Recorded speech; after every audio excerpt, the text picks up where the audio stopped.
Times of नगर, आपल्या हक्काचा आवाज।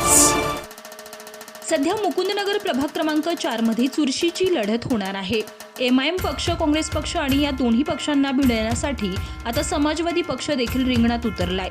याच समाजवादी पक्षाच्या उमेदवारांच्या प्रचारासाठी आता पक्षाचे आमदार अबू आझमी, खासदार इकरा हसन यांच्यासारखे बडे नेते आता मुकुंदनगरच्या धर्तीवर उतरणार आहेत। समाजवादी पक्षाच्या वतीने माजी नगरसेवक आसिफ सुलतान, इम्रान शेख, शबनम शेख, आयशा जहागीरदार हे 4 उमेदवार रिंगणात आहेत। या 4ही उमेदवारांच्या प्रचारासाठी राष्ट्रीय नेते उपस्थित राहणार असल्याची माहिती उमेदवारांनी दिली आहे।